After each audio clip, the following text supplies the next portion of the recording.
Let me tell you, the first season of this show, I tried to watch the first episode. It didn't really do too much for me. I said, I don't know. You all came to me and said, give this a second try and try watching the second season. I looked at the second season, baby. When I tell you they got it right, they got it right. My eyes are open, my ears are open. That damn first episode of season two of this American Crime came in like bang. Let's get to this.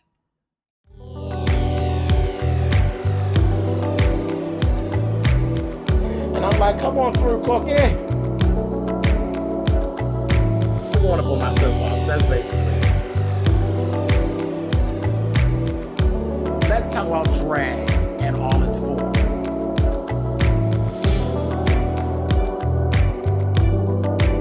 What, Cookie?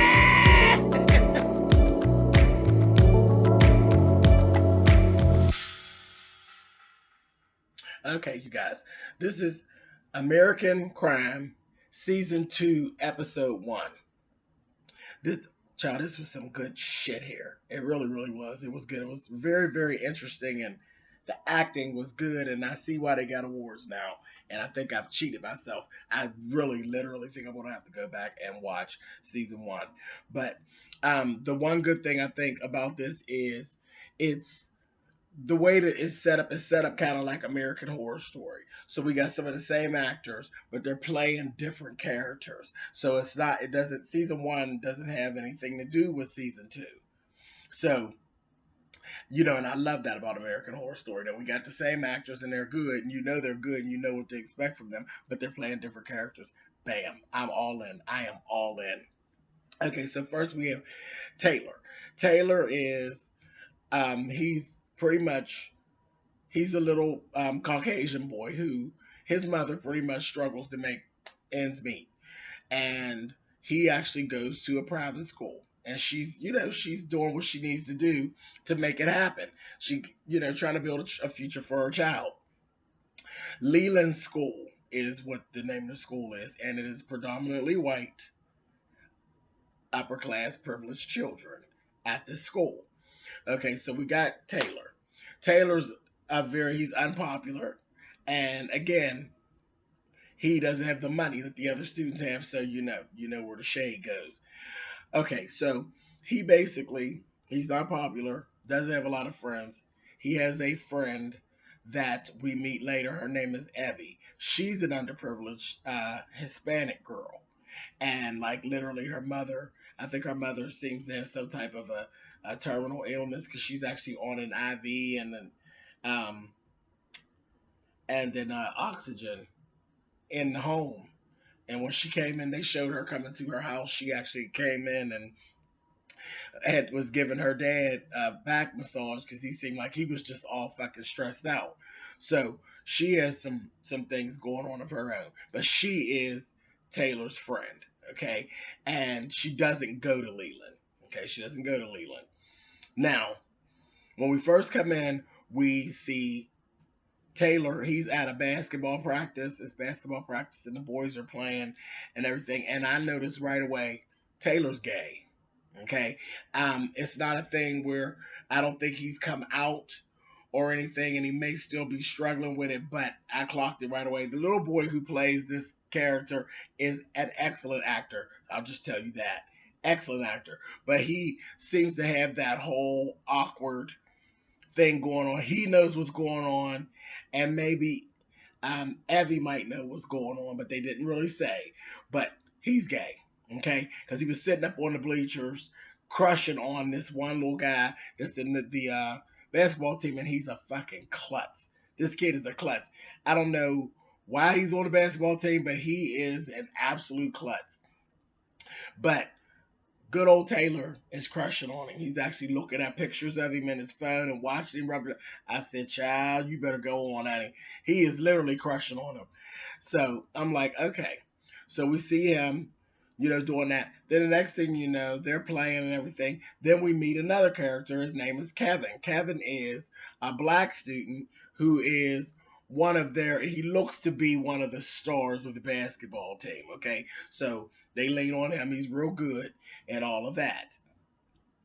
And you can see right away because the coach is actually making the little dark hair. I don't know the dark hair boy's name, but making the dark hair boy play up against Kevin, and you can see that Kevin has a soft spot for him, and he kind of tries to carry him, and he eggs him on. He's like, "Come on, you can get it," that kind of thing. So they definitely have some banter between them, and that was like good to see. That was cool. Okay, so this is all right, no problem. So we see that. Next thing you know, we go back to good old Taylor. Taylor, at this point, gets a text message, and these pictures pop up. And they're pictures of him drunk or had up off his ass. And his clothes are like, he's like soiled and sweating. And then and the last, I think it's like 3 pictures. The last picture, his clothes, pants, and stuff is pulled down or whatever, but he's just all fucked up. He's just all fucked up. And these pictures, you could tell, have actually started to circulate through the over the internet. And I'm like, what the hell's going on? So uh later on we actually see Kevin and his mom, Lord Taylor and his mom at the laundromat. And his mother's going on and on about Leland being a good school and all of this, and he's just kind of not sure about exactly what he wants to do going forward into college and all of that. So we're seeing all this about Taylor. Then something that stuck out to me, Taylor, his mother was going on about Leland, and he was saying, how he doesn't like the school. And he's like, I don't want to go back to that place. And he looked like he was getting ready to cry. But his mother didn't even clock into it. Now, I got 2 little boys, so I clocked into it right away. And I'm like, see, I got a teenager, and you told you don't want to go back to school, and you got these emotions going. I had a teenage boy. See, I would have automatically started making some questions. But again, I'm a gay male, so naturally, I know what it is like when people are either picking or something's not right with a teenage boy. So I would be more open to that. So we won't give mom a pass on that. But she just didn't even approach it. So I says, okay, cool. So we move on. I said, something's going on with that little situation. Okay, the next character we meet is Regina King and Andre 3000. They are actually Kevin's parents. Didn't catch what Regina's name because I don't think they ever even called her by her name through the whole episode. But Michael is the father. Andre 3000, his name is Michael in the thing, and him and Regina are actually Kevin's parents. Well, he goes on. Kevin has there's this little scene where they were passing some pictures around, looking, and they're talking about this girl, and the basketball teams back there, they're like, oh yeah, I'd have raped her, and this, that thing, and the other, and I'm like, pay attention. So they're going on about some girl. So they end up saying to Kevin, oh, I'm gonna text this picture to you. He's like, don't text that to me. Don't text that to me. So you tell he's already aware of his actual true lane of life. Doesn't matter if your parents got a little bit more money, you're a little black boy. Period, point blank. So you could tell he's already aware of that whole thing. You're a little privileged black boy, but you're black. Nonetheless, don't get too far ahead of yourself. So he got that. Then you see him driving. He has this little black girl, and that's his little girlfriend. They're riding the car, and they're playing a little music and everything. And then you see the siren go off behind them, and the cop pulls around. So I'm like, okay, here we go with the bullshit. But no, the cop says, hey, Kevin, how are you? This, that, anything, the other thing, and blah, blah, blah, blah, blah. And they just souping it up back and forth. And he's like, what about that gang? This is when we figure out, okay, Kevin's the okay black kid because he's on that basketball team, and Leland School is the state champions, the state basketball champions. So he's okay. Then the cop said, tell your mom I said hi. So he has some type of stature in this little neighborhood. So I said, okay, so I got a clear picture of who they are. All right. So And that's why I said they were doing like excellent. The writing and all of this, the character built excellent. So then we go on. We get to the house. Regina she does not have it for the girlfriend. She's like, I'm paraphrasing. She's like, that bitch, he could do better than that bitch. I don't know why he bringing that bitch up in here. And Andre 3000, Michael, the father, he's like, first you said you didn't want to bring a white girl home. And then you wanted to make sure it wasn't a boy that he brought home. Okay, so he brought you a black girl. Now you don't even like her. She's like, I don't like that bitch. You know, she's like, nose from the door. She's like, that bitch is along for the ride. Okay, so he got that. So him and the little girls try to go on upstairs or whatever to his room, and his dad tells him, leave the door open. Leave the door open. You know, it's the teenage stuff. Because literally when they first came in, he was saying, hey, Mom, I want whoever this girl was to stay for dinner. She's like, I ain't cooked that much. Like, from the door, shady. Shady. And anyway, up in the room, you know, they go and him and the little girls talk, and he's trying to fuck. You know, he didn't give a damn about the room being open, child. He still was gonna trying to bang her. And the little girl's like, I ain't doing that. He's like, everything will be fine, it'll be fine. He's like, She said, no, I ain't with it. You know, your mother doesn't like me, you know.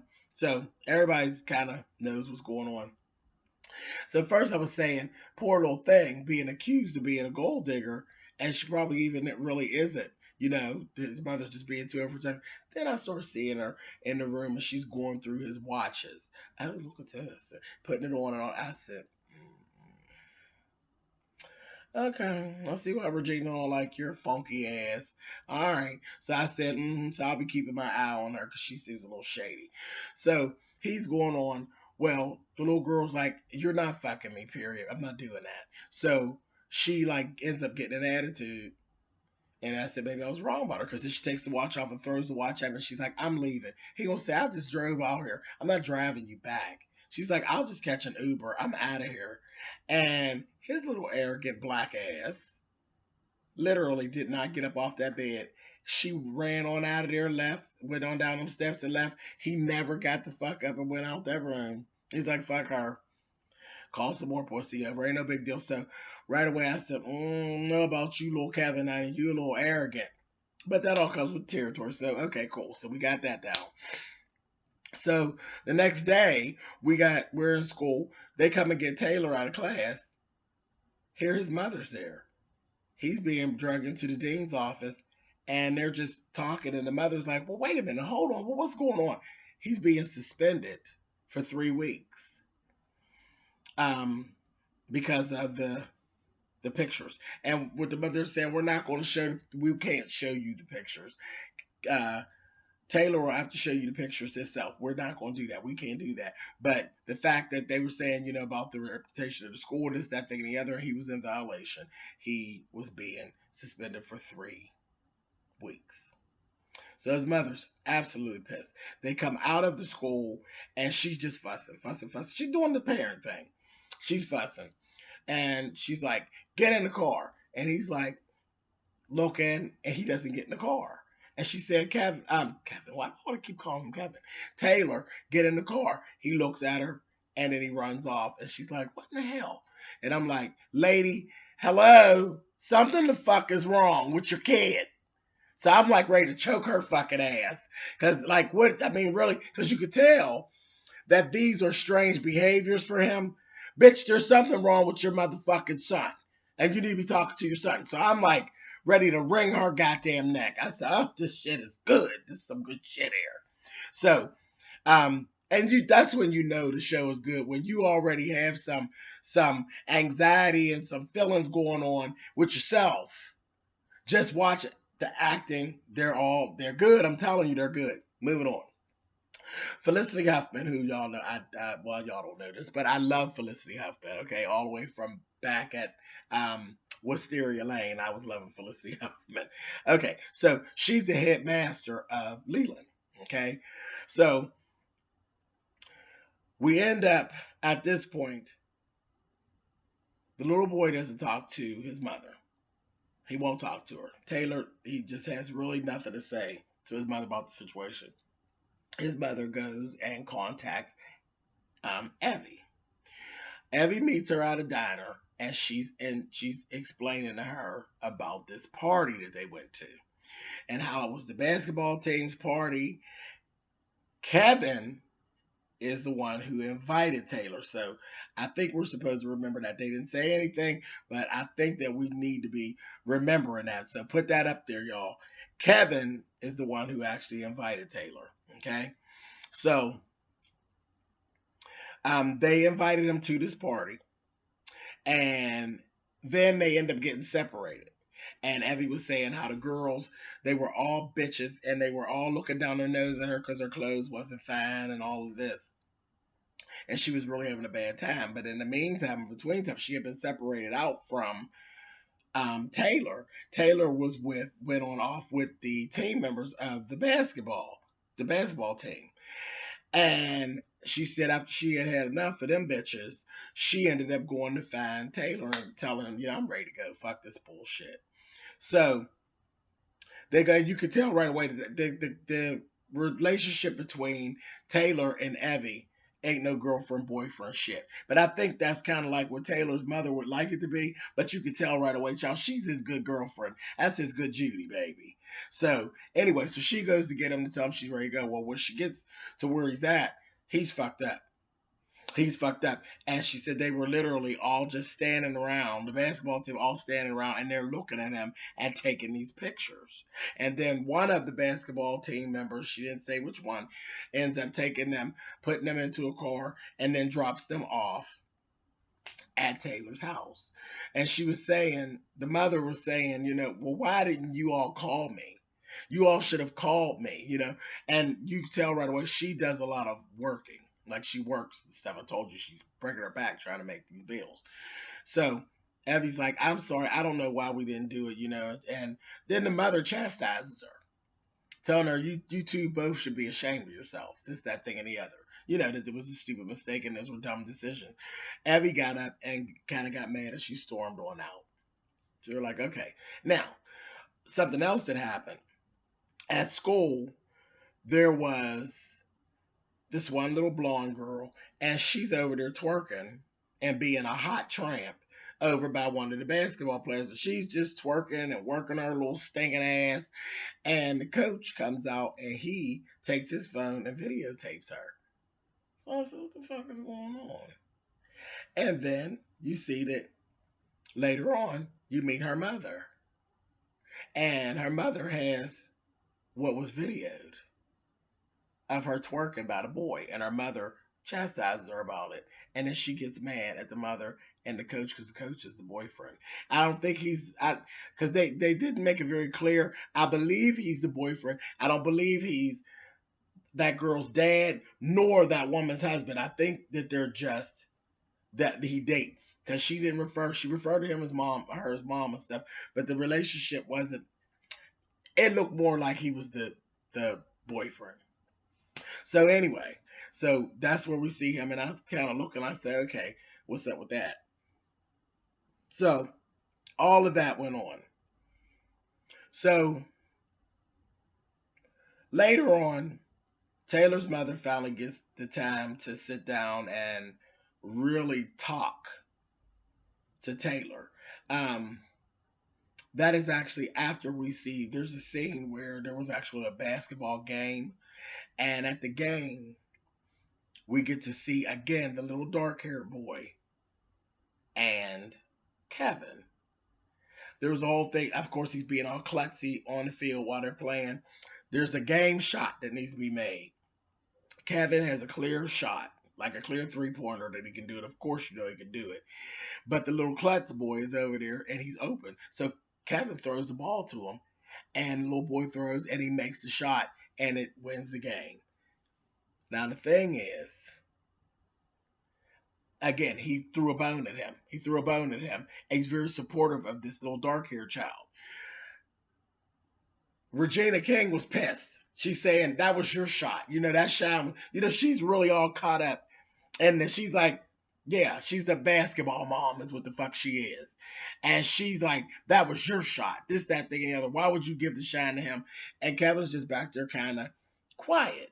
So I'm like, okay. And he's like, why is she fussing? And the dad is like, whatever. So I start thinking to myself, I said, I guess I better watch these two because I ain't quite sure about that. That sounds like some old butch queen faggoty bullshit if you ask me. But I'm gonna go ahead and give it to you. That's just that bromance. I don't know. I ain't so sure. But anyway, so she was fussing and she's saying, she clearly seen that and she wasn't happy about it. So I said, okay, yeah, why is he so supportive of that one person on tape? Honey, I said, okay, all right, let me find out. I don't know. We'll see. We'll keep watching. Anyway, so after that, we actually see Taylor and his mom is literally now she's putting it down. She's fussing about, this is all some bullshit. I'm breaking my neck trying to make doing the parent thing. And that's when Taylor actually tells her, he breaks down and he's crying. He tells her he gave in to peer pressure for the most part. And he confessed that he literally was ashamed. He's been ashamed. And that's why he hasn't been saying anything. He's ashamed. He can't remember anything. Um, he believes that someone did something to him.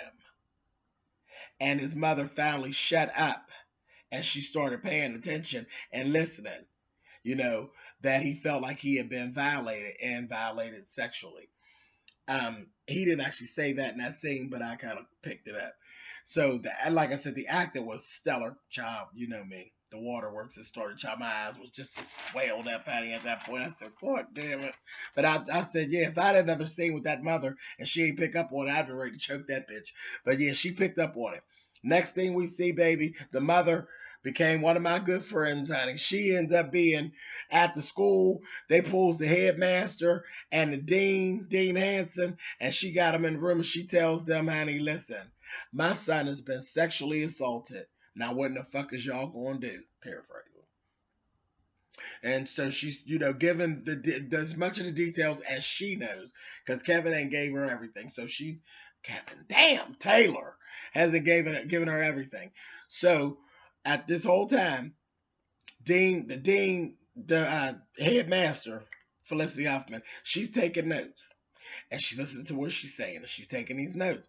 And then she tells her, we'll look into it. Please keep all this information confidential because it's a very touchy subject.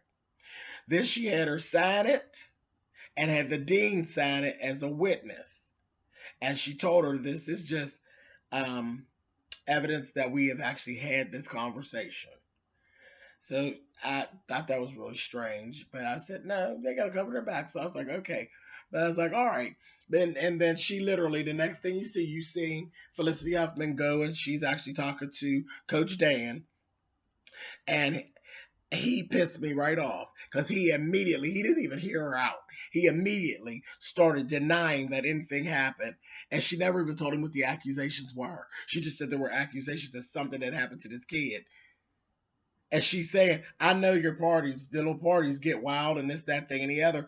And he literally was denying that anything happened. He never even really heard her out. I was like, now see, I ain't liking him. I want to punch him in his fucking chest.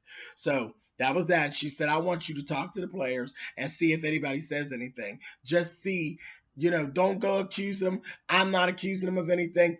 Just see if anybody says anything or comes up with anything. So he was like, yeah, all right, whatever. He didn't like it, but he went and he talked to them. And he didn't find out anything. Nobody said nothing. Now, at this point, I'm like, already, I don't trust the coach. So I'm telling you, I don't trust him. I think he's the type that would cover things just to save his name, because he got a good thing going and they had just honored him at some banquet about them being state champions and all that. And I think he was just like, whatever, don't come in here with that bullshit. So I was like, I'm not liking him. So the next scene, you actually see him and the girlfriend talking again.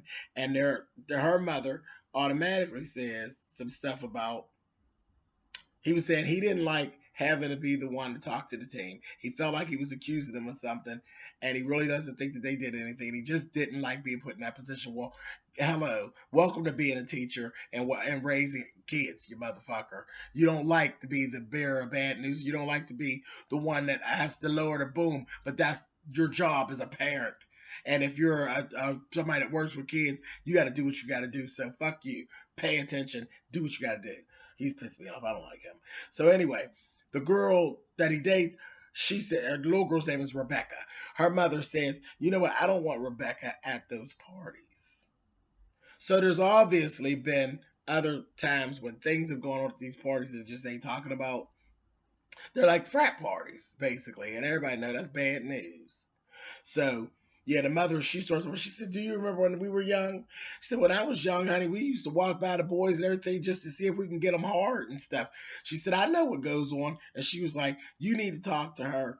And, yeah, maybe have a sex talk with her or something. You need to tell her because you know about boys and she'll listen to you. So, and he's like, I'll talk to her, but I don't want to make it like a sex talk. But she was very adamant that she really didn't want her daughter hanging around the basketball team because she see that she's got a hot pussy and she ain't really trying to be having no goddamn babies and shit. So I was like, all right, for her mom. Okay, so then the next thing we actually see, the headmaster and Taylor's mom are having a conversation. And this is when I wanted to punch Felicity Huffman in her motherfucking chin. And that's good because that just means she's doing her job. She's an excellent actress. But she literally tried to snowblow Taylor's mother. Okay? I was so fucking pissed off. She come in there and tells her she literally. So we checked into it. Those students will be those students will be handled. She said, well, what are you going to do? What do you mean you're going to handle them? Well, I mean, there's going to be punishment, but I can't go into it with you. I can't tell you what I'm going to do to punish another child. I can't do that. She said, wait a minute, honey. My son was sexually assaulted. And this little bit of stuff you talk about, that ain't going to work. I need to know what's going on. I mean, this ain't enough information. Well, at that point, Felicity Huffman got just as straight and got right in her bitch mode, honey, and told her she literally started discrediting the mother and Taylor, because she said my son was raped, and she said you want to be careful with that word. You need to be careful with that word. So I said, whoa, wait a minute, bitch. And she did. She literally started discrediting the mother. So you didn't really know what you was talking about. You weren't sure. In your statement, you said you didn't know a couple times. Then your body language was this, that, and I said, see, I knew that bitch was on it. That bitch is on it. She's well versed and well trained. And I mean, she did, because when she sat down like a motherfucking lawyer when she was talking to her, and just discredited her statement altogether, and then referred to the accusation that boys raped another boy was bizarre. I said, oh, you fucking bitch. I was done. When I tell you I was sitting on this couch, ready to leap up at that TV and try to get at Felicity Huffman's ass, I said, oh, this fucking bitch. I could see me and her going to be at it all season. But she did all that, then went into the whole thing of how she upheld the decision to suspend the boy, and this, that, thing, and the other, bottom, put everything back like they do with women when there's a rape situation. Put everything right on back on the goddamn victim. Child, that shit had me hotter than a motherfucking firecracker. But yeah, so that's what she did. And said, yeah, you came in here and you didn't bring your son. Your son didn't come in here. He never came forward. You did, and you really didn't know what you were talking about. So this is bad, but it could actually get worse. Can you imagine how much worse this could get with bad accusations and wrongful accusations and lies about boys doing such a thing? I said, oh, motherfucking bitch. She gave it to her. Taylor's mother didn't crack though. She got up and she stormed on out. They didn't give a fuck. Nobody came after her. Nobody tried. They were like, fuck it. It was been, fuck it. Fuck her. Bitch ain't got no money anyway. That was the attitude. She went on down the hall, and you seen her standing out before she left. And she was naturally very, very upset. And then she picked up her cell phone. And I thought she was calling Taylor, but she didn't. She motherfucking called 911. I said, yes, bitch. Called 911 and told them I'd like to report a rape. And that's where the episode ended. When I tell you that I am so motherfucking here for this shit, for this season, if they don't do another episode that's worth a dime, they did this shit. Episode 1, it was all that. I will be there watching. I'm telling you, I said what I had to say. Thumbs up, thumbs down. Y'all know how that works. I am so here for this program. I'm telling you. I'll be back with y'all next week so we can figure out what's going on. I ain't even going to go into none of the previews or what they did yet. Damn all that. We're going to do the week thing because I can tell you I will be watching this here shit here. I'll be watching it. I'll see you guys next week. Bye, guys.